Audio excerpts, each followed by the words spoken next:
हम प्रश्नावली 6.4 पर चर्चा करते हैं। तो वर्गमूल की भाग विधि द्वारा वर्गमूल याद करना है ना, या भाग विधि द्वारा भाग विधि से अपन को क्या करना है, वर्गमूल याद करना है। भाग विधि से वर्गमूल याद करना बहुत आसान है और बहुत सही है, और इसी चीज़ का मैं सबसे ज़्यादा यूज़ करता हूँ। मैं रिफ़र भी इसी चीज़ को करता हूँ। कॉम्पिटिशन एग्ज़ाम में अगर आपको वर्गमूल निकालना हो तो इसी विधि का आप उपयोग करें। तो हम एक प्रश्न ले लेते हैं, जैसे कि प्रश्न ले लेते हैं हम 529।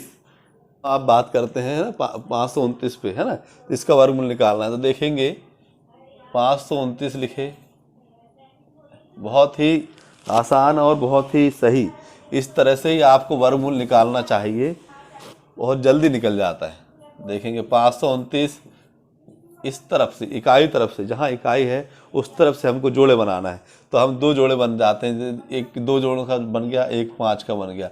अब ये 5 किसके वर्ग के निकट है ना। तो हम देखते हैं 1 का वर्ग करें तो 1, 2 का वर्ग करें तो 4, 3 का वर्ग करें तो 9, और 4 का वर्ग करें तो 16, 5 का वर्ग करें तो 25, 6 का वर्ग करें तो 36, 7 का वर्ग करें तो 49, 8 का वर्ग करें तो 64, 9 का वर्ग करें तो 81, और 10 का वर्ग करें तो 100।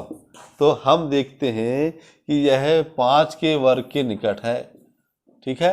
तो यहाँ 2 के वर्ग के निकट है, तो यहाँ 2 लिखेंगे, यहाँ भी 2 लिखेंगे। 2 दूना 4 करे, ये 4 घटा देंगे, 1 आ जाएगा, ये पूरा जोड़ा उतार देंगे। और यहाँ पे ये 2 जोड़ेंगे भी, ये 2 यहाँ पे लिखेंगे, यहाँ पे भी लिखेंगे, और यहाँ तीनों जगह लिखेंगे, एक ही संख्या लिखेंगे। 2 और 2 को जोड़ दिए हमने, इस तरफ लिखेंगे। अब यहाँ पे देखेंगे आप, ये आखिरी में कितना लिखा हुआ है, 9 लिखा हुआ है। तो 9 किसके पहाड़े में आता है, आप देखें 9 आता है। हम 9 किसके वर्ग में दिख रहा है आपको, एक 7 के वर्ग में दिख रहा है आपको, ठीक है। और किसके वर्ग में दिख रहा है, 3 के वर्ग में दिख रहा है। तो हम यहाँ पे सबसे छोटी संख्या पहले लेते हैं। ये लिखा हुआ है हमारे पास 4 लिखा है, यहाँ पे हमने 3 लिखे और 3 का गुणा किए इसमें, तो 3 तार का 9, 3 चौके 12, ये आ रहा है। मतलब हम यहाँ पे क्या लिखेंगे, 3 लिखेंगे। यहाँ क्या लिख देंगे, अब हम 3 लिख देंगे। 3 का इसमें गुणा करेंगे, 3 तार का 9, 3 चौके 12, इस 3 को यहाँ जोड़ेंगे भी, तो ये हो जाएगा 6, 4 और ये कटपिट। हमारा उत्तर आ गया 23। मतलब इसका आंसर कितना आ गया, 23। इस तरह से हमें भाग विधि से सवाल हल करना है। हम प्रश्नावली का एक सवाल लेते हैं आपके सामने। प्रश्नावली का सवाल दिया है, लेते हैं, एक मिनट, प्रश्नावली का सवाल लेते हैं। भाग विधि से लिखा है 2304, इसको लेते हैं। ये समझ में आ गया। एक बार फिर से 2304 को लेते हैं और उसे बताता हूँ मैं आपको। तो देखें,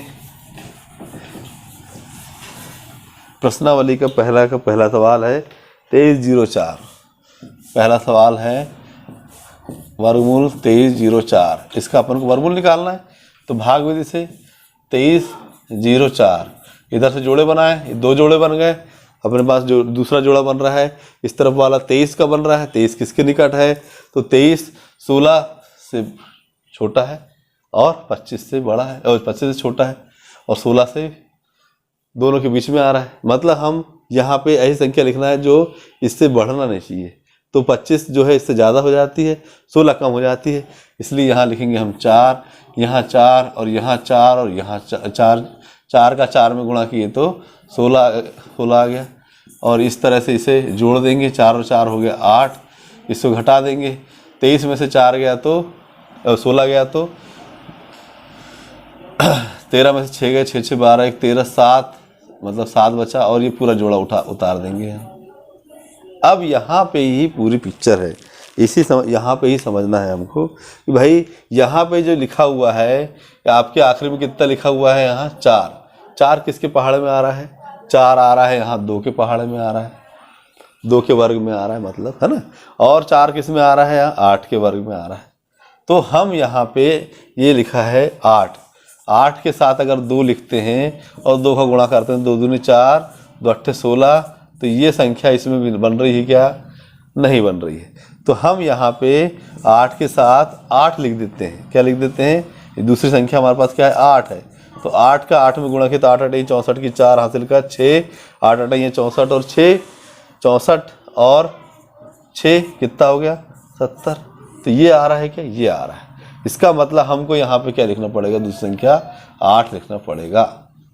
8 का 8 में गुणा किए, 8 8 64 की 4 हासिल का 6, 8 8 64 और 6 70, और इसे 8 को हम जोड़ देंगे, 8 8 16 और ये हो गया 96, इसको ये कट जाएगा।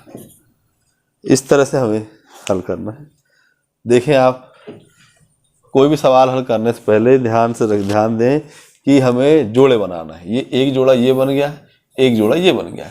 ये जोड़ा किसके निकट है, किससे कम है, इससे वर्ग ज़्यादा नहीं होना चाहिए। 25 से 25 ज़्यादा है, 16 कम है। 16 मतलब 4 लिखे, 4 4 का वर्ग, 4 का वर्ग 4 का 4 में गुणा किए, 16 लिख दिए। 16 इसमें घटाए 7 आया, 0 4 उतार दिए हमने।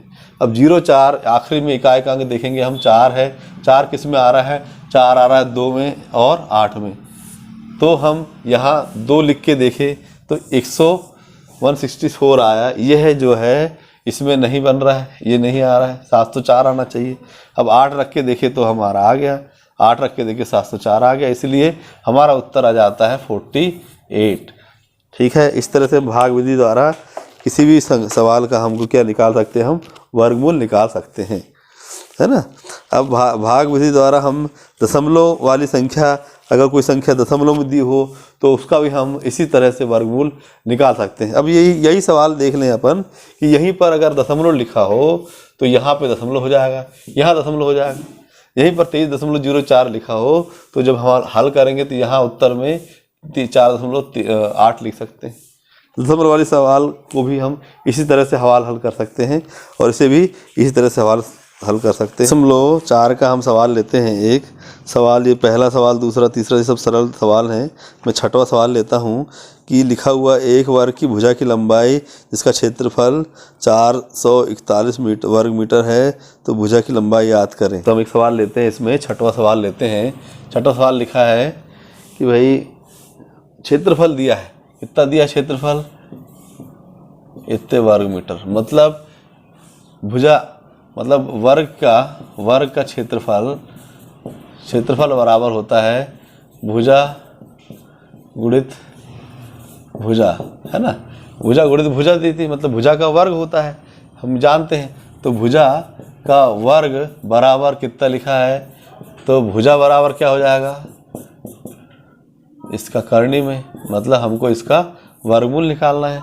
तो वर्गमूल कैसे निकालेंगे, भाग विधि से निकालते हैं। देखें आप, यहाँ पे हम 2 जोड़े बना लिए, 2 का वर्ग 2 दूना 4, 2 और 2 4 हो गया, 4 से 4 कट गया 0, 41 1 दिख रहा है, 1 1 लिख दिए। यहाँ पे 1 से 1 कट गया, यहाँ पे 41 आ गया ये। तो उत्तर कितना आ गया यहाँ पे 21, है ना। भुजा कितनी आ गई यहाँ पे 21 आ गई। ठीक है। इसी तरह से हम दूसरा सवाल देखते हैं। समकोण त्रिभुज में एक समकोण त्रिभुज लिखा हुआ है, समकोण त्रिभुज है, उसमें एक कोण 20 अंश का। दूसरा सवाल है, 7वां सवाल, 7वें का पहला, है ना।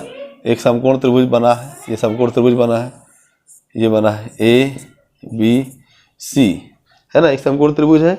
अब कोण B बराबर 90 अंश है।